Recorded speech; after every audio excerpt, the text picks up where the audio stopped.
Big Walk is a game about hanging out with your friends, exploring a large open world, and solving escape room style puzzles. It must be played with at least 2 players and supports up to 12 in a single session. The game doesn't support online matchmaking or couch co-op, so you need to know other people who own the game, but there is crossplay, so players on different platforms can play together. For this review, 4 of our So Many Games reviewers took on the journey together, picking the option to play on the map made for 3 players as they knew that some of their sessions would only have that much. Though, that didn't make their 4-player sessions any less engaging. To fully share the experience they had, each of the reviewers of the game will talk about their individual experiences playing together, accompanied with footage of their time playing it.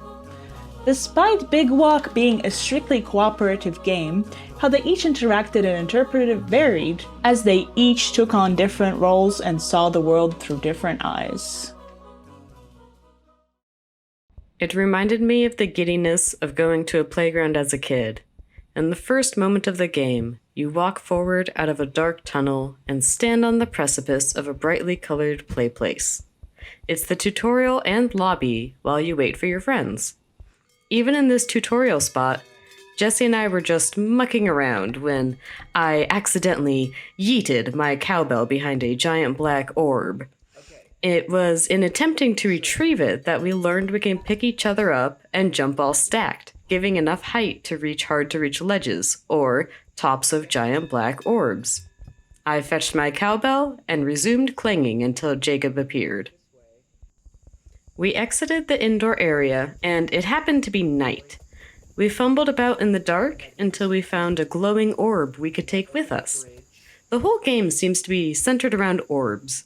The characters look like 3 orbs stacked. The puzzle prizes are usually 2 orbs smushed together. They look like a Kong dog toy. And the ambient lanterns around the area are shaped like those giant seated bouncers with the handle. There's definitely a theme of a rubber ball here for everything that is game-related. The background setting stands out as starkly realistic trees, rocks, water, and so on, so it is always clear what is simply background versus what is interactable and part of the play space. It really does feel like moving through the world as a wide-eyed kid again. Remember when you would see Sidewalk as a platforming challenge or bike racks as a mini jungle gym? It feels like putting on a pair of glasses that lets me see things as playable in that childlike way. The game is all about moments of silliness and whimsy in a beautiful Edenic world. For example, so in Big Walk there is a day-night cycle, and I love watching the sunrises and sunsets. I had my characters sit on a stool to watch the incredibly photorealistic sunrise. Well...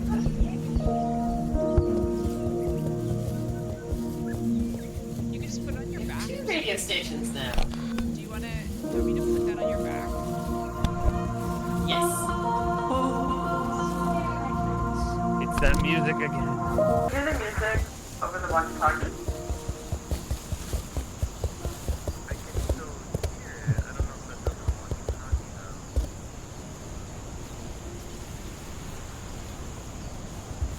though. On a related note, where did everyone go? I had heard from another content creator that she'd had a moving experience watching the sunrise with her team, and I was thinking, this is it. My team and I are going to have this magical, beautiful moment on these funny little stools overlooking the water.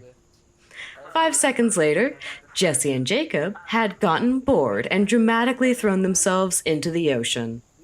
I hadn't laughed that hard in weeks. It was a very different moment than I was expecting, but it was magical nonetheless, just for how hard I was laughing and how present I felt. I think that's the magic of Big Walk. The balance of paidic and ludic play. Not sorry for getting academic for just a second here. Ludic play involves win-loss conditions, whereas paidic play is more like a sandbox. In Big Walk, we fluidly move between paidic and ludic play. We would be noodling about in an area, maybe exploring or maybe just chatting, and then we would see a puzzle and run towards it and switch into strategizing mode. What do we think? We're gonna jump off. Nick,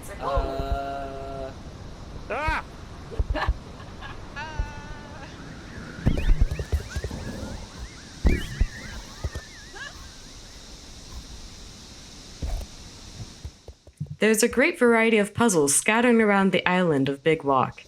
It's kind of like the shrines in Breath of the Wild.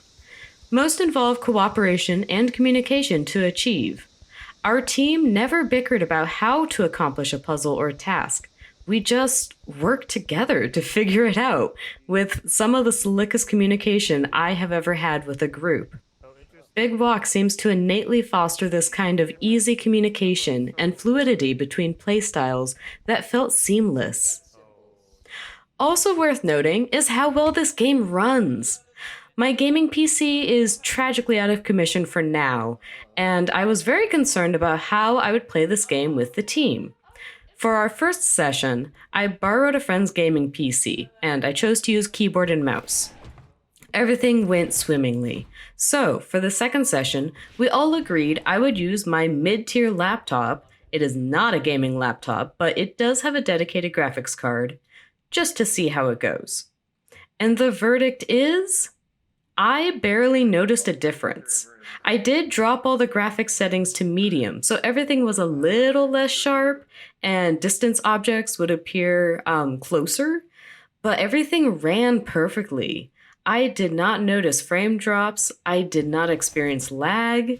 Usually when I'm running 3D games, it sounds like the computer's about to launch into space, but the fan was no more stressed than if I were playing Minesweeper. Also, it feels great to play on keyboard and mouse. The team at House clearly made some excellent decisions in optimization and prioritization of resources, and I am duly impressed. Laptop users of the world, rejoice! Big Walk is definitely not friend slop, in the sense of something slapped together to make a buck. There's care and craft in every aspect of its design, from the landscapes modeled on Wilson's Promontory National Park in Victoria, Australia, to the immersive soundscapes created by M. Halberstadt at A Shell in the Pit. And yet, Big Walk does share a few things in common with games like Peak. The fun players have and the stories they tell about their adventures are more of their own making than events scripted by the developers. And how much you value your time with Big Walk will greatly depend on the value you place on spending time with the people you're playing with. The developers know this. They called their game Big Walk, not Big Brain Puzzles. In our last session, we spent nearly an hour getting to our intended destination after setting off in the wrong direction. I think we lost Jesse. Okay. Getting separated after falling down a cliff, getting lost in the dark, then mistaking one giant yellow edifice for the one we were intending to find. Okay, here's the yellow thing. Mechanisms that, at first blush, appear to be for fast travel end up not being fast at all. These affordances make Big Walk a game that's perfect for a weekly catch-up with some friends who live in different cities. For me, it was an opportunity to get to know some of my fellow SMG writers. My experience playing Big Walk ranged from the sublime to the ridiculous. One moment, I'm watching the sunrise from the ski lift while catching up with Elizabeth. So we're taking this to the top, yeah? Or all the way around, over? Correct. We're going to go to the very end of the line. Over. Next, I'm watching my fellow travelers bobbing in the ocean, flailing their limbs. Are we ready to test the limits of the swimming ability? I think it was Jesse who suggested attempting to test how far the game would allow us to swim into the ocean. Pretty far, it turns out. And as a bonus, a group of plastic kids' toys attempting to swim looks about as ridiculous as you can imagine. For the most part, I felt Big Walk's puzzles offer just the right amount of challenge. It's not the Taos principle. It's not even Portal. But it also doesn't contain the sort of puzzles common to so-called walking simulators. I played plenty of these, so no offense is intended. The solution is not immediately obvious. There were even some we abandoned in favor of lower-hanging fruit. The satisfaction of figuring out a way to communicate information that initially appeared to be inexpressible, given the tools at hand, offers immense satisfaction of a kind distinct from most puzzle games. It's not, I'm a genius, it's, we did it together. That first one. First try. All right. House made the bold but I think wise choice of having all music be diegetic or part of the virtual world. During your travels, you may come across radios that can pick up music broadcast by any radio stations you have activated. In order to listen to music away from the station, you need to take a radio with you. Thus, having music is a choice, and packing a radio, as Elizabeth did on our gondola ride, may mean leaving behind an item with more utility, like a flashlight.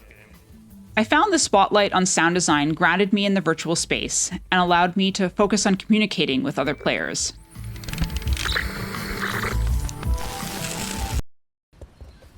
I've got a few hours under my belt, and I'm feeling a bit bolder. I'm trekking across a hillside sprinkled with playhouses that look cut from rubber with Nina and Elizabeth. Jesse's gone, taking one of the Kongs, our loving name for a key shaped like the dog chew toy, back to a water tower. We've fallen into a cadence and we have an idea how Big Walk works. Get Kongs, usually 5, unlock a key, oddly enough, cut that key, see what game-changing reward awaits you.